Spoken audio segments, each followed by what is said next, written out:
Christian. So, Aurora, here we are again. What should we talk about today? I think we should talk about ethical systems. Sounds good to me. That sounded really contrived. The truth is, we discussed this in advance. It's all part of our cunning plan. That it doesn't involve turnips. It's not that cunning. No, it's not that cunning.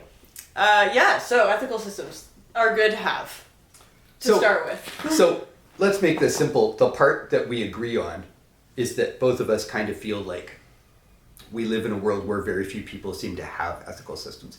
Very few isn't necessarily true.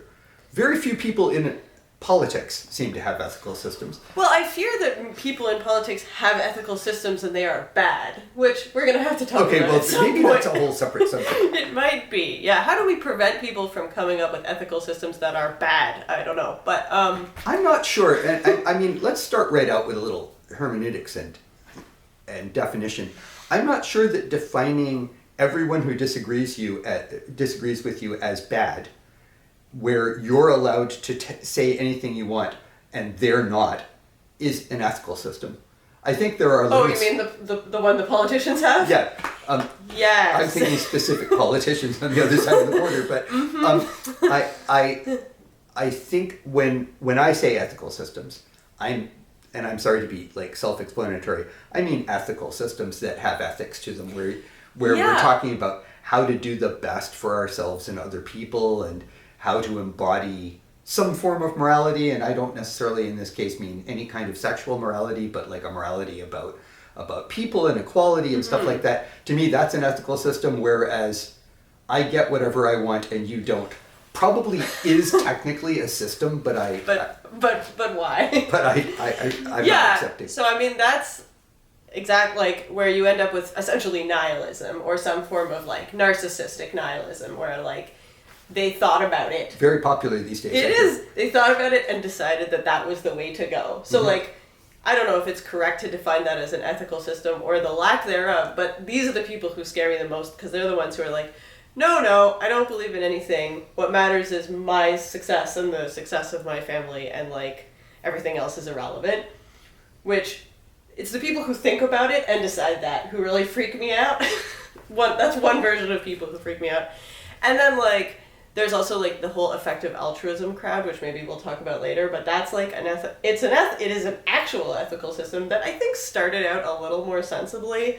I don't want to misquote, but was originally about this idea that like, you should be trying to do the most good for the most number of people, but then expanded into this thing that like billionaires are into, where you're trying to do the most good for the most number of people in the future. But what that means is you can pretty much ignore what's happening now. And I say that any ethical system that overemphasizes future potential people against people who actually exist is already a failure. But technically you could say it was an ethical system. I have to go way back to Jesuit school. Yes, I went to high school with Jesuits, and they did, I'm not Roman Catholic, but they had a huge effect on, I don't know, my desire to debate everything in the world and some other stuff. But I remember a Jesuit priest saying, the end never justifies the means. And he leaned over the podium and said, I'm a Jesuit, and I believe that. One of the things I think changed my mind on since my military career is the end justifying the means. Because it turns out that in the end, all you are is the combination of all of the means you've employed.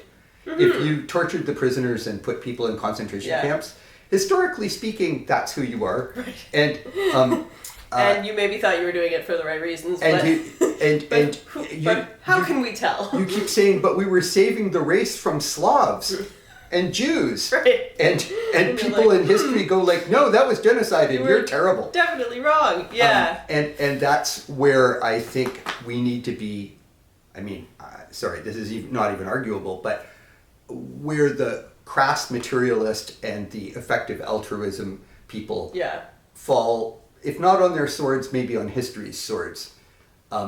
Because they're depending on a future and they're allowing themselves, if I may be so bold, to define what future they're protecting. Mm-hmm. Yeah. And it's all imaginary. Wow, that's what the Nazis did. Right, They declared how the future should be and then they defended it. Well, the Venn diagram of the people who believe this is not completely a circle, but it's definitely a bit of an overlap with the Nazis, unfortunately, which I think this is how you get to there, is like, I think we said it maybe before, but maybe not, is like, in the great words of Terry Pratchett, who really helped found my ethical system at age 11 or whatever, the root of evil is thinking of people as things. And I think thinking of real people as less important than imaginary people or potential people is like part of that. Like I totally agree, but I'd go a step further and say imaginary or potential people are often, because I think people are inherently selfish unless they train themselves not to be, you imagine those people the way you want them. Mm-hmm, exactly. Not the way they choose to be. Yes. And that's right at the root of the problem from the get-go. Exactly. And, certain parallels could be drawn to prioritizing unborn fetuses over their living mother. Or even over living children. Living children who are already starving, etc., etc. Yeah. Who are inconveniently the wrong color or inconveniently snotty-nosed or whatever you don't like about them. Yeah, I mean, children, annoying. But they're wonderful in the ideal. Right, exactly. They can be a perfect whole. Look, I've done organized religion my whole life, and I have noticed throughout my life that people in organized religion have a tendency, which must be human, to prefer idealized, distant, homeless, or whatever, than the ones around the corner down the street who they've never spoken to and who they walk around. And I'm not saying I've never done that myself, by the way, because hypocrisy is a game everyone can play.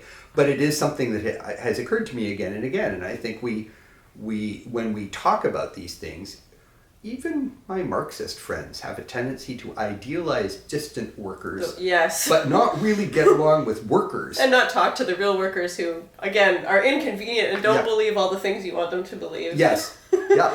Or even vote for Donald Trump and say things you can't stand, and instead of arguing with them, you go like, oh... You're just the wrong worker. Yeah, wrong worker, just fix my sink.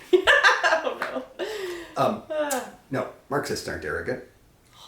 Yeah, so I mean, where that leaves us kind of, or the question I think, well, it brings up many questions, but one question is like, yes, people often have gotten their ethical systems from religion, which they then do or do not pay any attention to.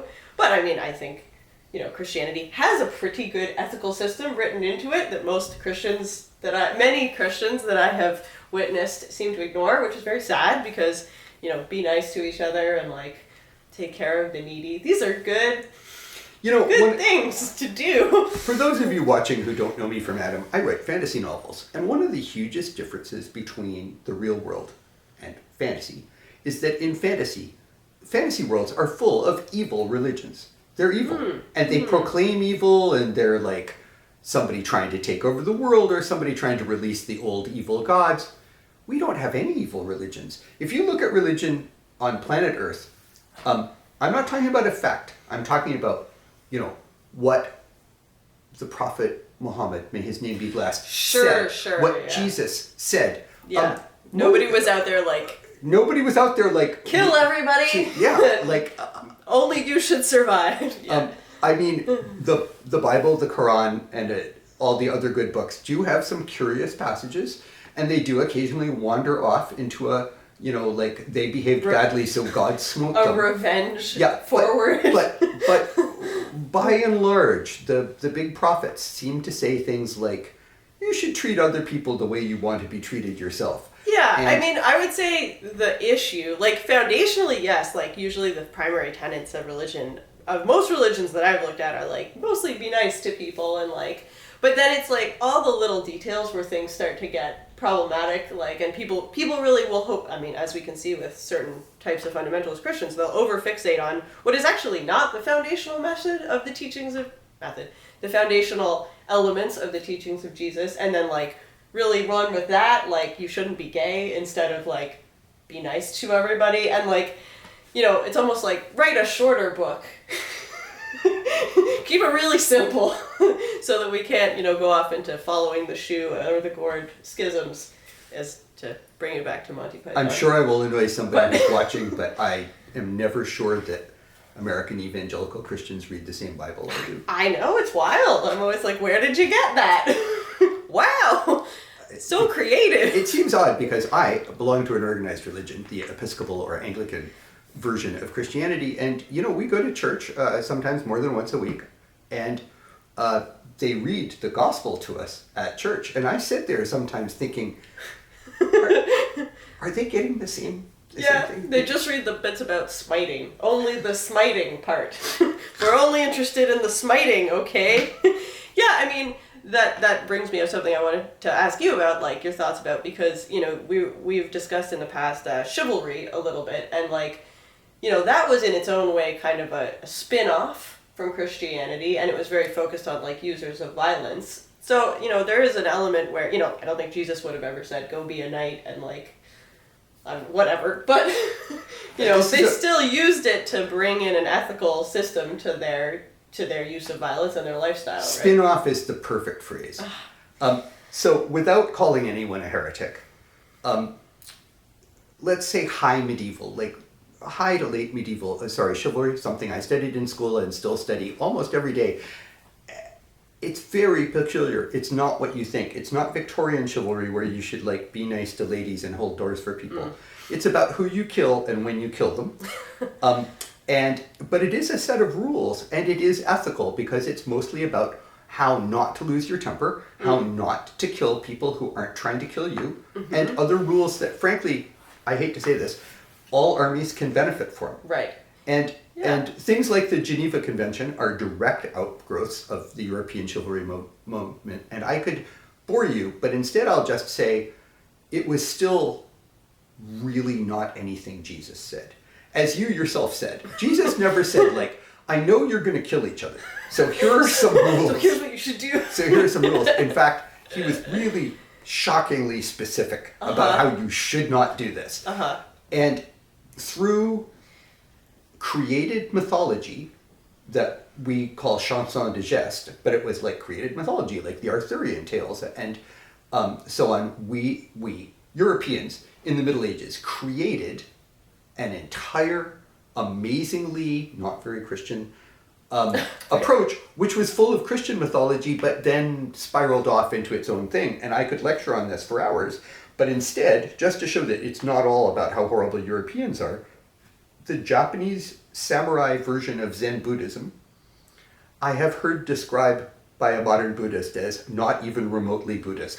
Right. And that's because they completely misunderstood a not very important message of Zen Buddhism and went, right, that's exactly what you do in combat. And they were off to the races. Now, if you're a Buddhist and you're watching and you think I'm all wet, I can recommend some books to read on Buddhism and the samurai.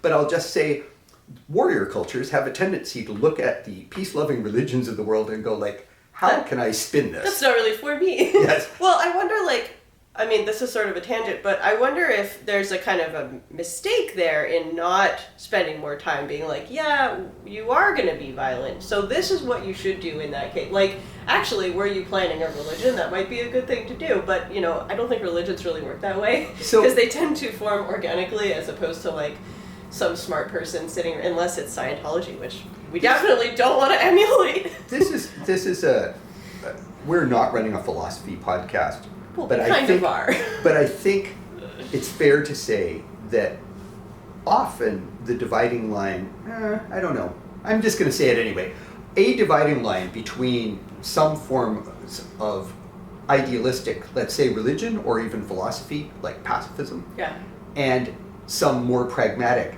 ethics is often, the dividing line is often like, well, my observation is that people do this thing. Right. Homosexuality. Right. People do it. Maybe we should just be cool with that. And make Think rules. About whether this is a problem or maybe not. Maybe we should make rules about it, like they should get married or whatever. Whatever. Right? Yeah. Right? And then at the other end of the spectrum is some sort of idealism which you and I might not agree with, but somebody might say, like, there shouldn't be any homosexuality. And I'm afraid that, or teenagers should not have sex. That's an that's ideal. A good one. Well, yeah, I was going to go that way too. And let's roll that right along with people should not use violence against each other. Right. And then you go to a playground and you think, ruh-roh. Well, I mean, that might be the way we could define the difference between a religion and an ethical system, because an ethical system must ultimately deal with, like, what people are actually doing and how to manage what people are actually doing, whereas a religion can be kind of anything. And because it does kind of evolve organically, it's not like, it might be telling people how to live their lives, but it tends to be more prescriptive than descriptive. Yeah, I was going a different way. I hear what you're saying. I was going a different way, and maybe this is based on having been a parent. But sometimes it's just easier to say never than to explain all the various... You know, I understand that sometimes when you have had a really good time with somebody, you might want to hop into bed with them. But in general, you should probably get to know them first. Right. It's like a much more difficult message to pass across to your kid than just until you're older, don't do this. Right, exactly. And yeah, and I mean, ideally you don't have the second conversation, though, like, here's things to think about until they are old enough to make those decisions. But, like, in a lot of cases, I think religion looks at human beings and is like, you guys all suck, we're going to treat you all like kids, don't do anything. Now, Aurora, I'm going to ask you a hard question. As a person who runs a fairly large volunteer organization, don't you have that temptation yourself sometimes? Well, not really, because it's small enough that I can just talk to everybody. But people... But yes, there are moments, and I mean, we have standards of safety, and like, when something goes wrong, the standards of safety have to become more extreme, because you're like, some idiot could do some dumb-ass thing. I was just reading... And I might not be there to yell at them to stop. Just before we started, I was reading a debate, I will mention no names, amongst HEMA practitioners, about basically how much plastic armor to wear and whatever, and you know, to me this is a very nuanced discussion, and it's more about control and training. But what I'm watching in the HEMA community, and I'm just offering this as a model of ethical systems and even religion, is some very frustrated people saying, okay, everybody out of the water, we're going to put giant rubber balls on the end of our swords, and because otherwise people are going to die. Kind of what's happening literally right now in the human community, because there were a couple of piercing injuries. I know, right? 7 piercing injuries. Yeah, like weird, like we had a bad couple of months there. Yeah. But like, you know, I think maybe a better way to deal with that would be to be like, we need to really step back on safety, we need to have really aggressive refereeing, as opposed to like guaranteeing that all your equipment is armor. Because this is a dangerous sport. You know what I'm going to say. By the way, cancel me, HEMA community. If you want to fight in armor, wear armor. Anyway, fine. Anyway, that I like. It's a complicated issue. All I'm saying is, I'm not sure it's always the dividing line. I wonder if it ends up being yet another human thing, where frustrated humans, the equivalent of the Pope, or go like, all right, screw it, you can't. Yeah, just no. Or if you see like a level of like going back to kind of sex can only be for, you know, or like managing procreation, which unfortunately I don't think a lot of the religious rules about sex are actually about that, but like giving everybody the benefit of doubt and assuming they were like, we want to make sure kids are wanted and cared for, so we're going to put in a lot of rules about having sex to make sure kids aren't unwanted and uncared for. Like, you can understand coming up with some pretty extreme rules because it's so horrific to see unwanted children, right? And you're like, well, we gotta like really lock it in, so we're really gonna make sure that nobody ever has sex before marriage because they're too irresponsible, and the kid won't have 2 parents and won't be cared for, and maybe their families won't like it, and blah blah blah. And you could just end up with like a very draconian idea of like what will fix the problem, which it's sort of like alcohol, oh my god, prohibition, where you're like, no, that's not going to fix the problem. But I can understand how you got there, right? I can understand looking at like alcoholism and how terrible it is and being like, what we need to do is make this completely illegal. But when you do that, you fail to acknowledge the fact that like humans like to drink alcohol, and they will find a way to do that. But it is, I don't mean to naysay you. I actually agree, but it is fascinating to look at the train wreck that was lower middle class life in the 1880s and 90s, and how broad the temperance movement was because of the horror. Absolutely, and so I'm a historian, I often look at these things, and you know, initially you go, prohibition, what a dumb idea. No, but then you really have to look at the horror. And you're like, whoa. Whoa. No, and that's why it's such a good example, because I know like a lot of the temperance movement was started by like women, and they're often like, oh, these like harpies, and I'm like, no, these are women who were like being beaten by their husbands who were drunk. Yeah, or hadn't had a good meal in 2 weeks because all the money was spent on booze. Exactly, like this was a very concrete problem, and it was understandable that they could be like, we just need this gone from our lives, like, and unfortunately that is almost never the solution, but you can understand how they got there. Like, what we find, you know, when you look at societies and how we deal with these kinds of problems is that like having a social safety net is usually the answer. But like in the 1890s, they hadn't thought of having a social safety net. Sorry, it's not a history podcast. Yes, it is. They had started, like, right, seriously, they were starting to think about France and England, weirdly leading the way, almost walking backwards, right. Had started policies that basically led to the social safety net. And people in France, as early as the 1840s, were saying, like, we need a bunch of stuff we talk about now. Right. What, and like when you think about all the ways that fixing like serious alcoholism as a problem in the family, it needed female emancipation. Like women needed to be able to make their own money. It played a huge part in female emancipation. Exactly. It needed those harpies. Yeah, it needed like a somewhere for kids and wives who were being beaten to go, which is again a social safety net issue. It needed like programs for alcoholics, which is a social safety net issue, right? Like, so these are all these like little pieces. But it also needed to rewrite the entire code of law to include women. Yeah. Sorry, I'm reading just about... a little thing. I'm reading about Venice in the 15th century and the sudden desire, like, if we can prosecute a woman for adultery, then she has status in court. Oh my God. It's so alien to us, thank God. But,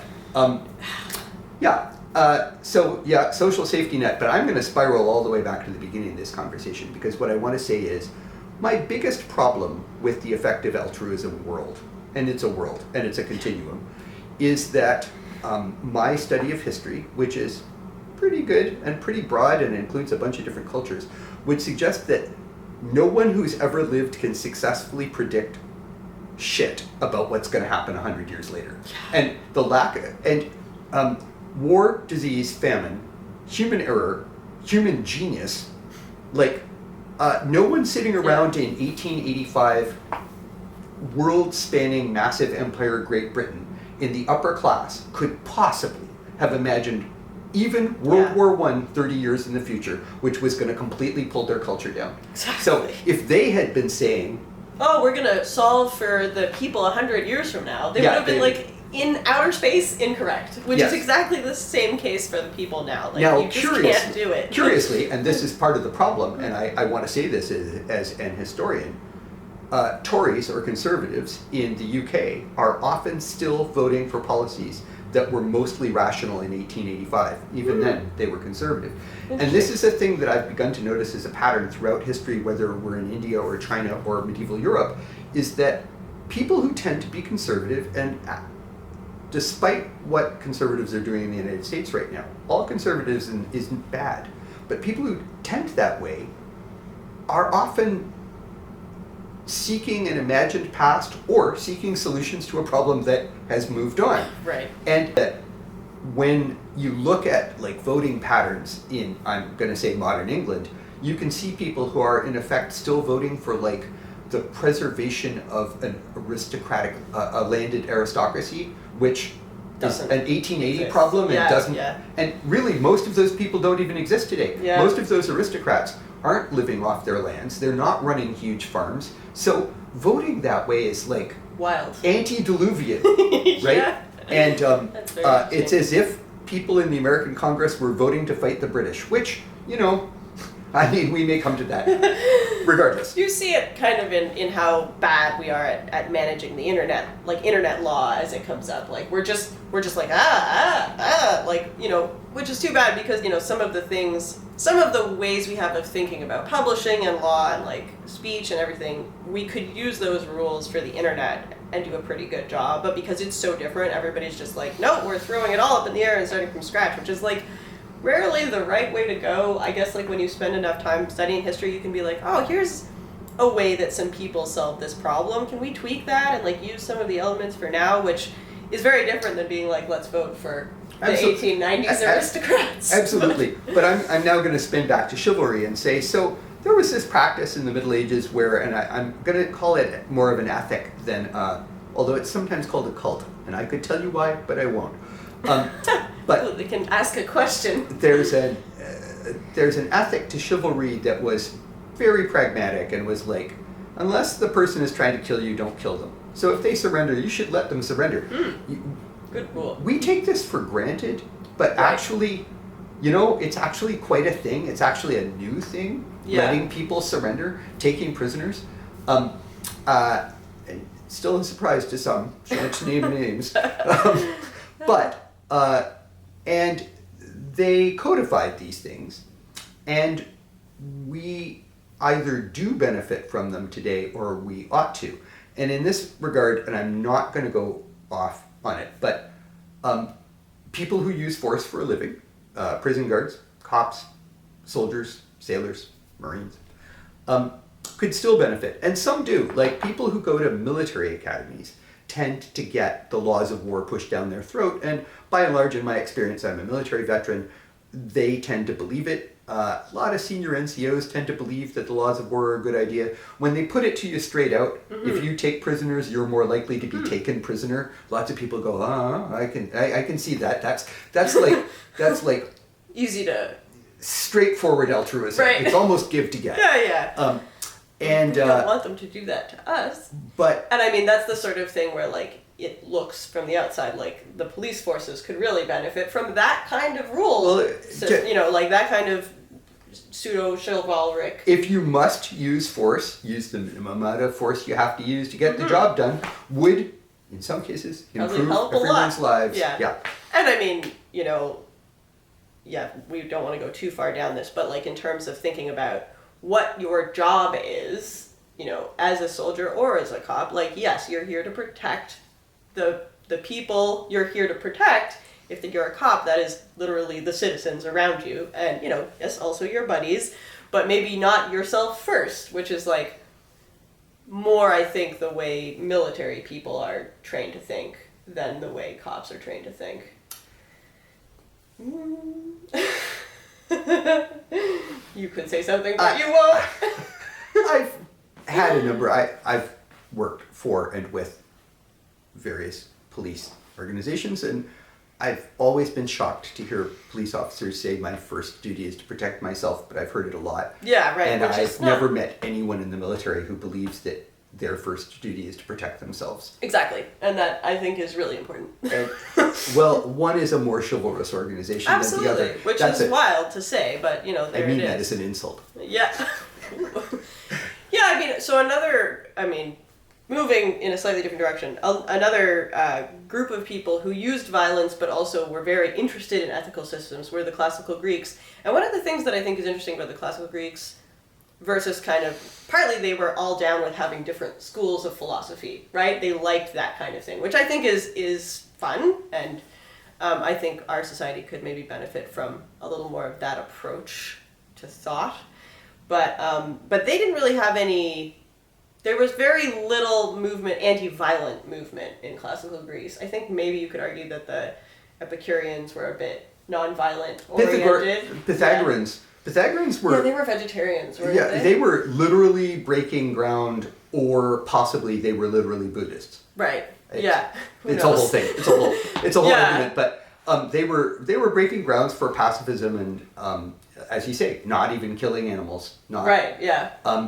And that didn't come out so well for them when they were attacked in the 5th century. But 5th century BC, I mean, is something to think about. It's interesting to think about in terms of pacifism as a philosophy. Like, pacifism can be part of an overarching ethical system, or it can be like the entire focus of. Somebody's going to come after me for this, but I'm pretty sure that Pythagoras' daughter, who was the ruler of Croton, hired mercenaries to defend her city, and then you get into that great, like, Jesuitical, like, I'm not killing anyone, you're doing the killing. Right. I'm just paying you to do the killing for me. Like, really? Does it?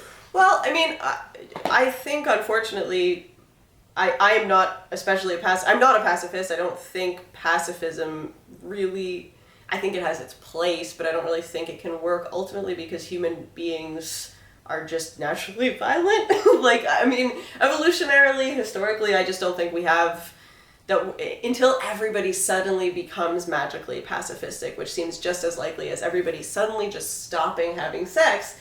I just don't think it's like kind of a winning strategy. So it's the kind of thing where you can decide that that's your ethical system and you don't care and like if that results in your entire group of people being killed, that's okay because you're fully committed to that as an ideology.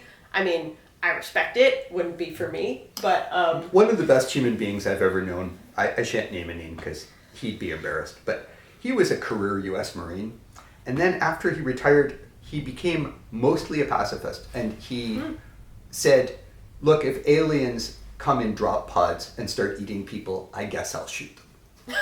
But otherwise, I'm out of the violence business, and and he had come to that, like Milton, the poet, said something to the effect that a fugitive and cloistered virtue was no virtue. Like I was gonna say something like that. My friend came to the decision that war was really bad by fighting some wars. By doing some more, yeah. And somehow that makes the decision that much more respectable, which may be foolish of me, but it's not whether I am a pacifist or not. I would rather not use violence. I would rather try every possible option. Yeah, like violence as the last resort, as a matter of absolute, but because rigor. Historically speaking, some people are going to use the violence. I'd like them to have a system. Well, exactly. And I do think you need a system to deal with this in the same way that you need to deal with the fact that maybe your teenagers will have sex and you want them to be having safe sex. Right. That's a good allegory. Obviously, violence is harder to make safe, but... but, and I also think there are It's not that much harder, says a man who's working on his armor waiting for a tournament this weekend.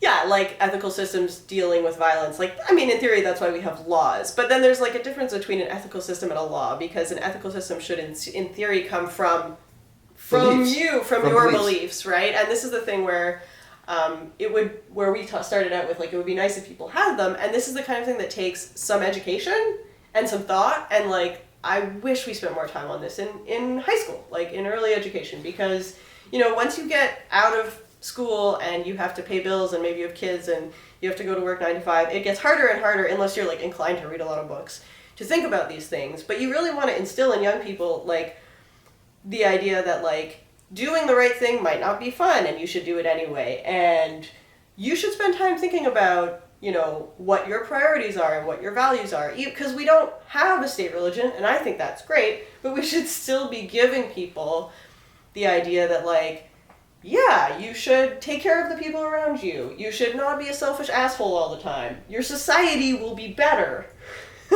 if you put care into others. Which, like, this is the thing that I think is most fundamental. Like, you can get into, like, well, if God isn't telling you what to do, why should you be good? And it's like, because your life will be better. Which I appreciate as sort of a... It fascinates me that some people don't believe that their lives would be better. Yeah, maybe not in all the time and in every way. Maybe like if somebody builds a housing unit near your, near where you live, it'll be annoying and inconvenient for you. But if everybody in your society has more access to housing, there will be less crime. There will be less poverty. There will be less drug use. And this is like a fact. Like we can see these statistics. Or we could save on our taxes right now. And put them all into jails. Yes. Well, no, that's down the line and that will be very expensive. But right now, I mean, when I want to buy a bass boat, we could have lower taxes. Right. And that's the kind of thing we would really like to train people who are young not to think that way. Because I think humans are great at short-term thinking, super excellent at it. So like the kind of long-term thinking that involves being like, I should like prioritize things that affect those around me. Not all the time and not every single day, not to huge disadvantage for me, but like generally that would be a good thing to kind of help people think about when they're one of my favorite little aphorisms of all time. I did learn things from the U.S. Navy. And I was in a Navy leadership school, and the instructor said, "How many of you think you're good in a crisis?" So, being men, we all raised our hands. And he said, "Everyone is good in a crisis. Your whole brain is designed to make sure you're good in a crisis." He's like, "What we're looking for is people who can be reliably good over a long time."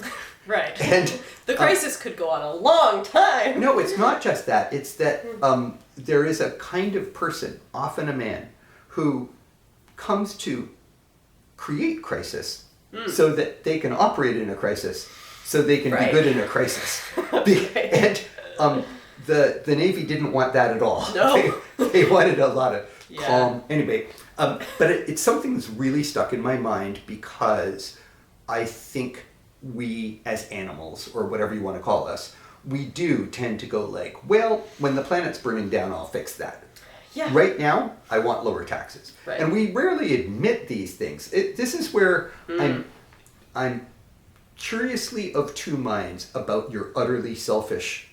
I mean, the Jesuits taught us that evil was utter selfishness. Yeah. But the really selfish person who's like, I get mine and my family gets his, this sort of like mob leader. Yeah. Well, I'm almost fascinated because at least they're honest about it. Like they've gone like, well, I've done the numbers. That's true. Whereas I think an awful lot of people, sometimes including myself, go like, I'm not thinking about this. Yeah. I'm just pressing the button that gets me the lower taxes. Yes. Let the planet burn. I never say let the planet burn. Right. But you're I just kind of act in a certain way. And then maybe I go to church and say all the right things. And then I act in that certain way again and I walk past the homeless people. Yeah. And then I go to church again, like... Yeah, absolutely. And like, I mean, this is sort of tangential to that, but like, think your decision making all the way through.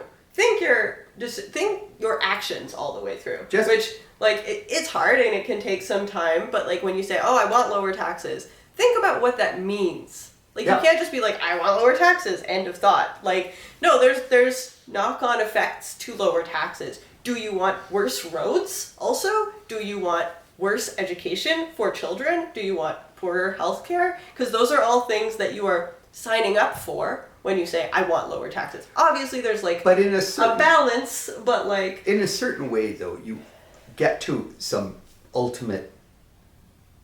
you're on the road to some ultimate statements. Like... Do I care what happens to other people? Yeah. Because, I could answer every one of those questions in a completely like, I'm not driving on any roads except the roads around my house.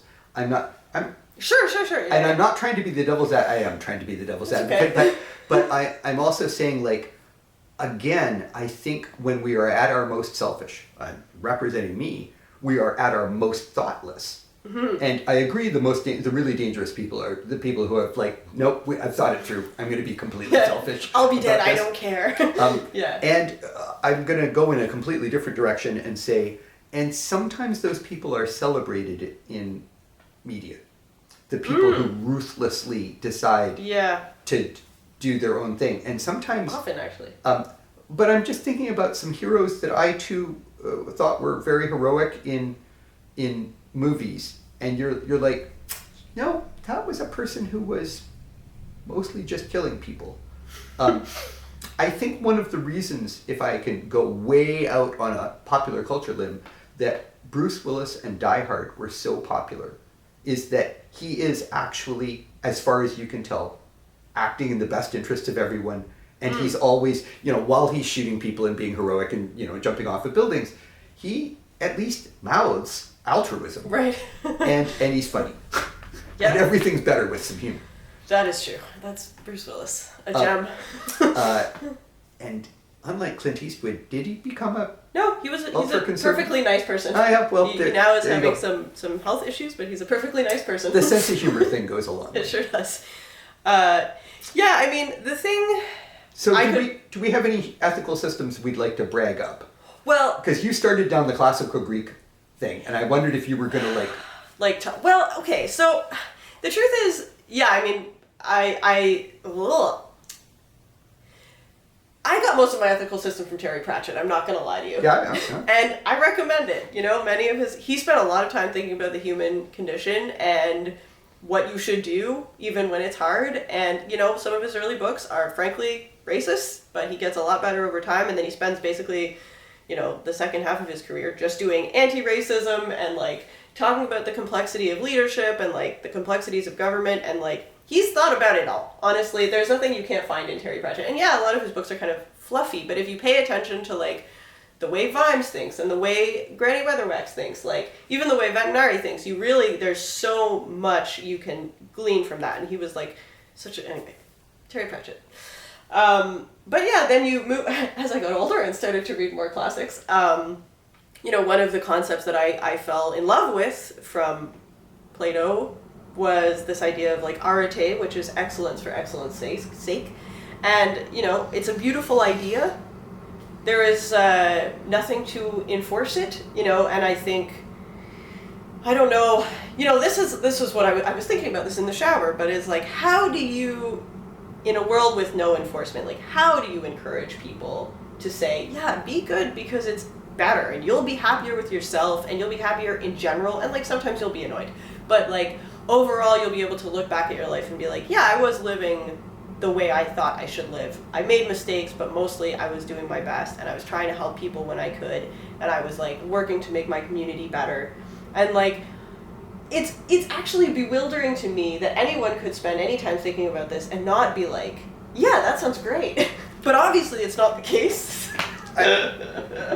You know, I suppose you could see that as very naive, but like, you know, and yeah, in politics, which is where I want to go next, politicians specifically, like, of course, everything is much more complicated. You don't have the money you want. Somebody's always yelling at you. You know, you might not get voted in next time, which is a whole thing.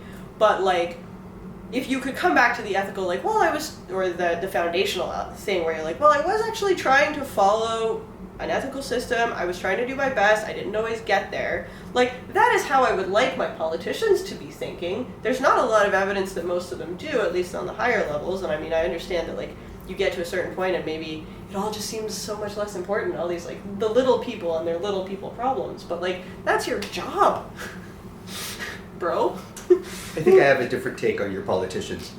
And I leave aside the current crop in the United States because that's... Because wow. Yeah, wow.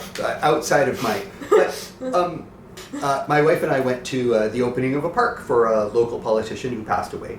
And as they read off the sort of roll of her accomplishments, you had to say, wow, this was a good one. Mm-hmm. Who really was mostly on the side of the angels, and once in a while you'd wince and go, well, I'm not sure I'd have been behind that. But back in the day, when I lived in the United States, I'd occasionally deal with people who were going to testify on the Hill, or I'd be briefing a senator or a congressman or their aides. A surprising number of them. This was the 90s, and Republicans were different then. Oh, the 90s.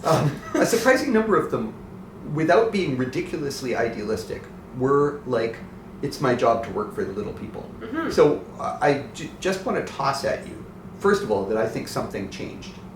Yeah. And I think that politics has become much... More poisonous. Yeah. But the other thing that I would like to point out, because I watched this happen to one particular politician, is that the higher you get, the more cut off from information you are. Mm. And you think it's the opposite because you think, oh, they've got like top secret data and whatever, but it ends up, I'm going to make the following model. It's not an accurate model, but it'll give you an idea of it, what I at least think happens. When you're not a politician, you get the news, you read social media, and you have 10 best friends who talk to you about stuff. When you're the president of the United States, not this president, other presidents, you have the Central Intelligence Agency and the FBI and top secret briefing folders and about 10 staff members who talk to you. The difference is, so your information flow is about the same, right? But now you're running a huge section of the world.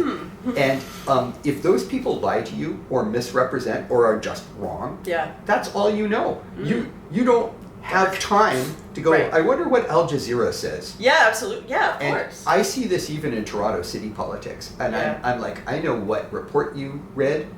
I mean, not always. I'm hardly all-knowing. But like once in a while when it's something I know about. I know what bad news you got. Yes. Yeah.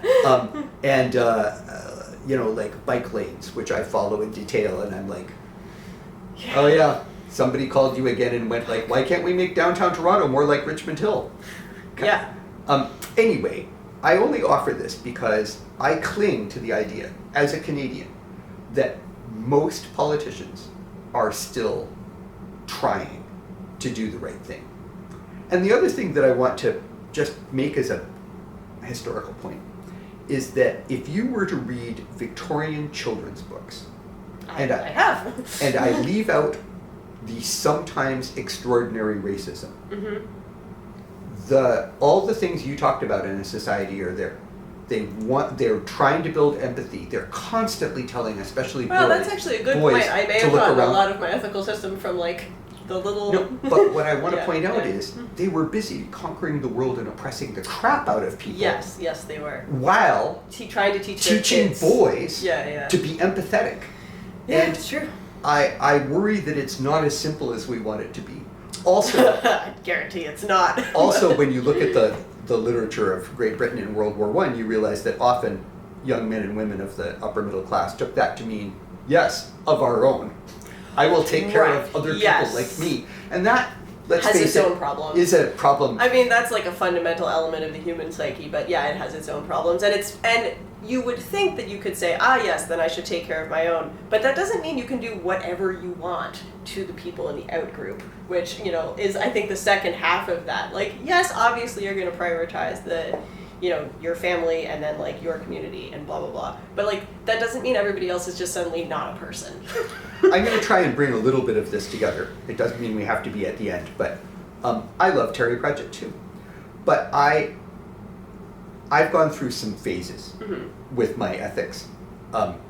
And in my age 63-year-old phase, and remember, I'm talking about ethics, not like morality, not Christianity. I am increasingly impressed by Venice. And I think Terry Pratchett was too. Yeah. As his imperfect, never quite right city-state resembles Venice very strongly. Yeah. So I just want to say one of the things that is fascinating about Venice is, I guess, the thing that continues to fascinate me about Chivalry. It kept being practical for a really long time. Mm-hmm. And they'd go like, is this a problem? And I'm thinking homosexuality. Right. Well, the church says it's a problem. Looks around, doesn't look like a problem to us. We're not prosecuting that. Never mind. Like, yeah. The sheer which pragmatism of that is so wonderful to see. Like, so refreshing. Like, you want pragmatism in your politicians. You, again, don't want them to then be like, the pragmatism only applies to the corporations or whatever. But yeah, being like, oh, is this actually a problem? Yes? Okay, how can we actually fix it? So the fascinating, I just want to do this because I love history and also because it's useful to get out of our society.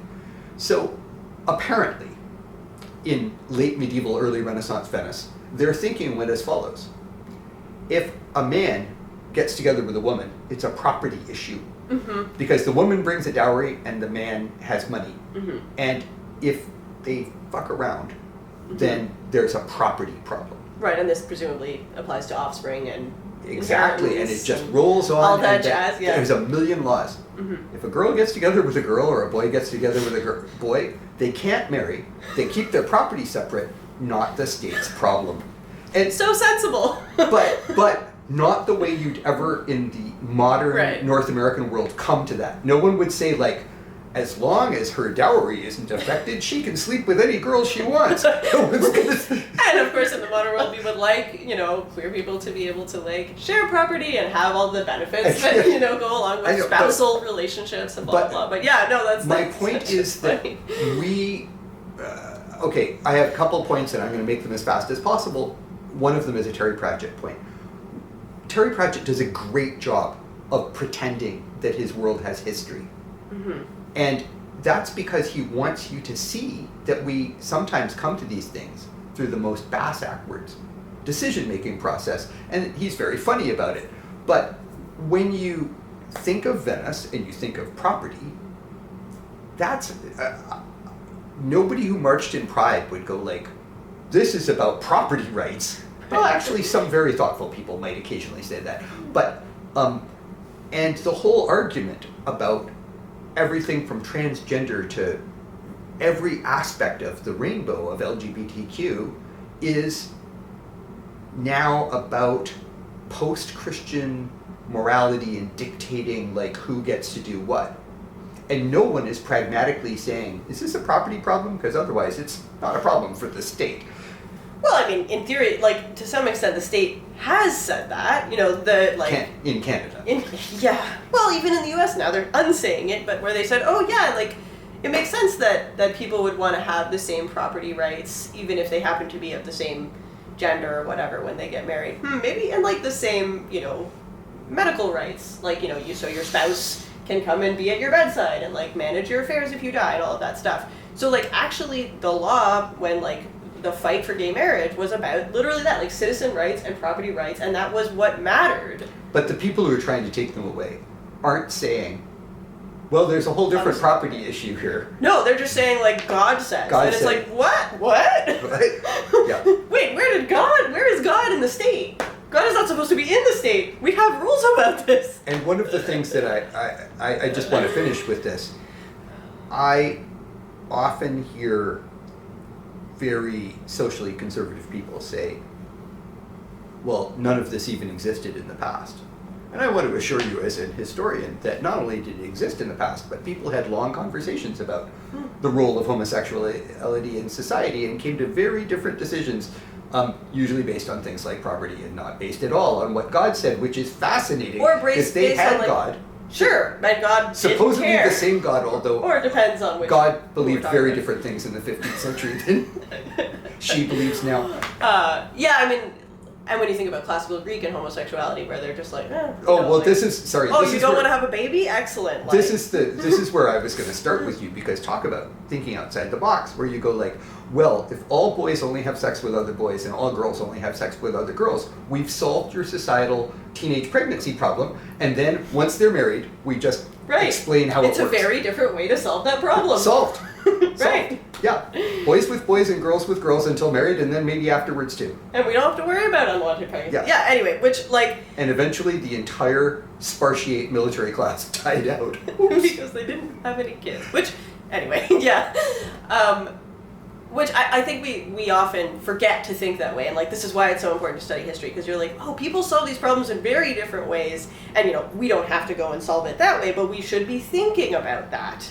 And then we should like be able to use that to break open the ways, the like habits of thought that we take for granted when we like spend too much time just in our own society doing things the way our society has done it, you know, for usually not very long. That's the other weird thing about human beings. We decide that like it's always been this way in like 3 days, as far as I can tell. Anyway. I'm pretty sure that the statement "thrice makes a custom." It's for that here. exactly. Yeah, I mean, there's something to be said.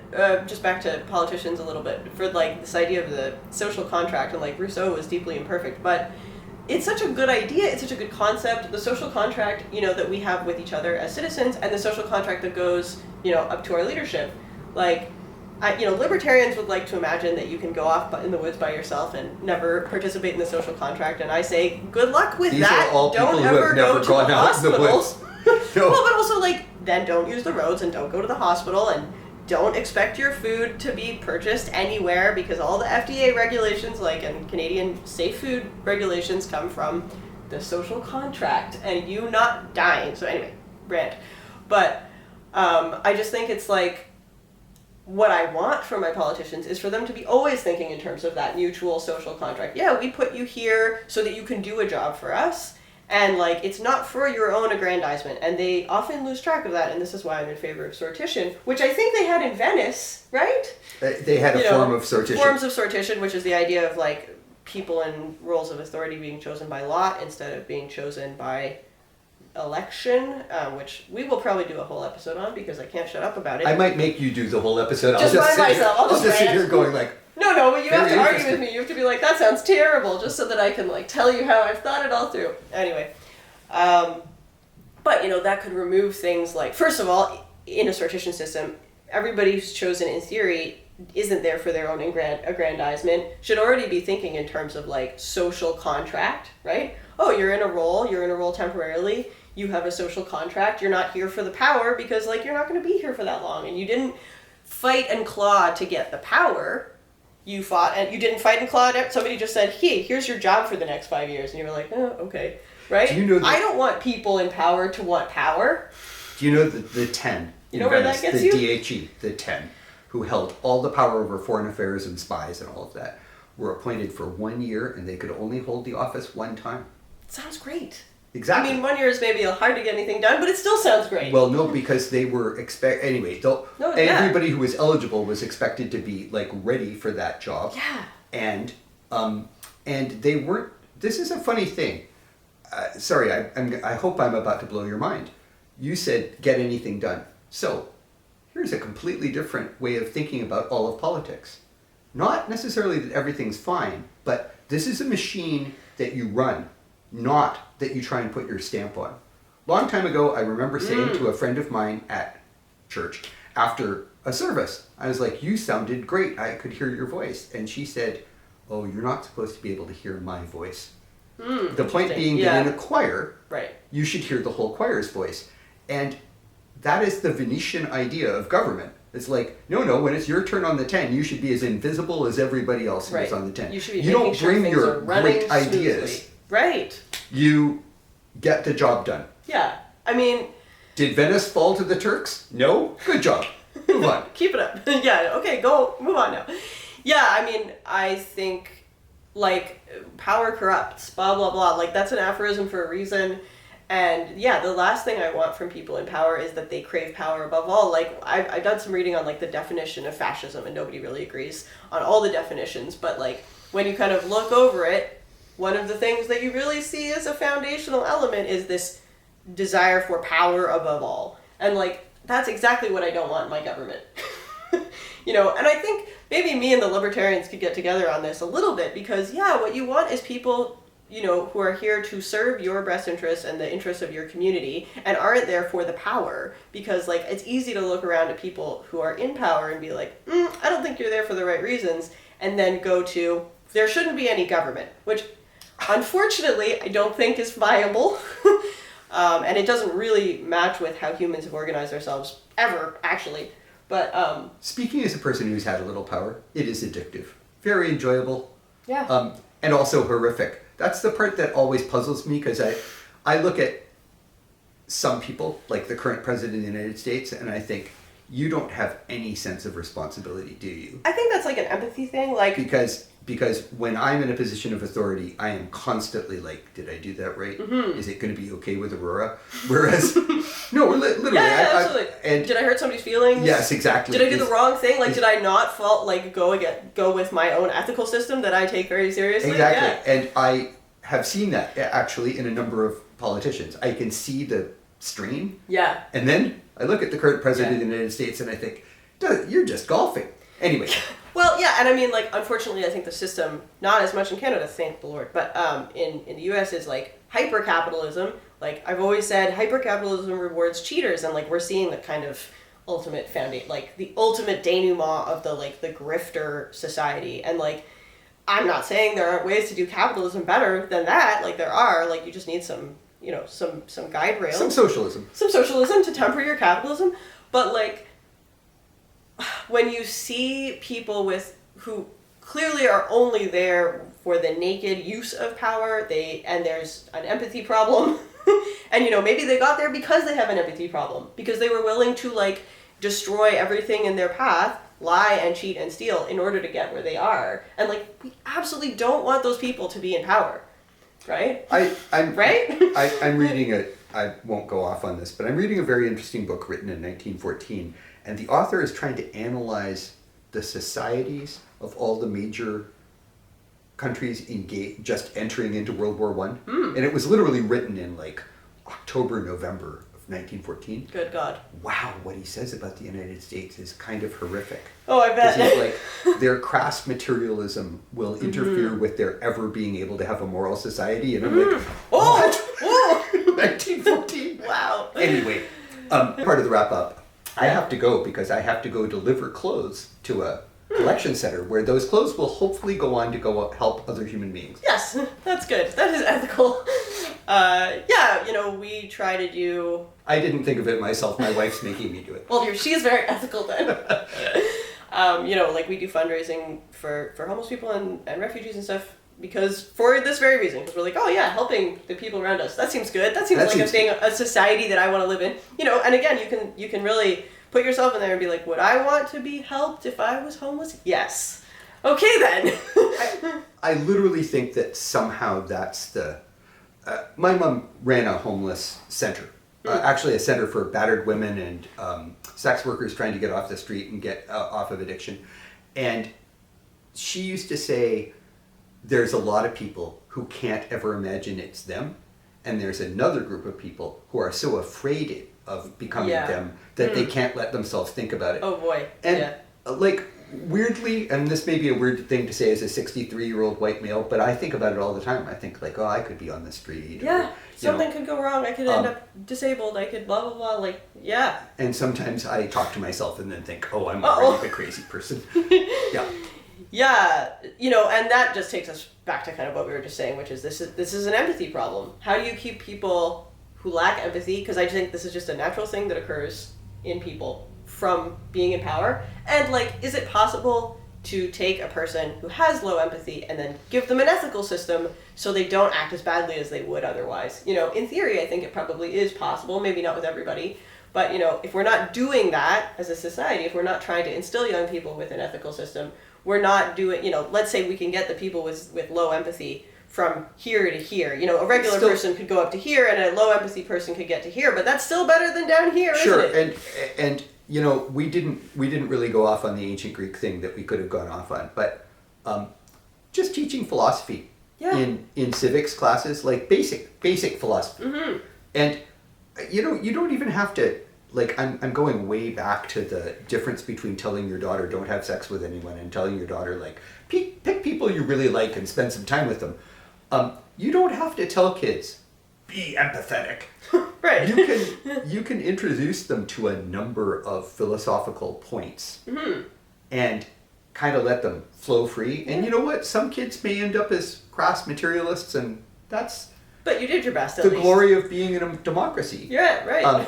But you want your system to be designed to keep those people from ruining it for everybody else. But philosophy departments have been closing for the last 20 years, and to me, that is directly related to the crisis facing. And I agree, but I also think, like, we should do more of it actually, if we did more of it in primary school and secondary school, it would probably still be more active in universities because people would be more interested in it. But yeah, like, I think that's a huge missed opportunity to, like, train people to think about what it would be like to be somebody else, which, you can also get from just reading books, but, like, if they're not reading books, how are they going to do that? The last time somebody said, you can't tell me what to think, I really wish I had said, somebody should tell you what to think. Someone should tell you how to think, not what to think. Exactly. That's up to you, but the idea that everyone's opinion is equal, that was a mistake. Yeah, bad idea.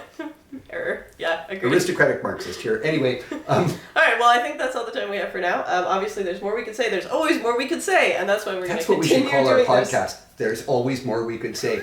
See you next time.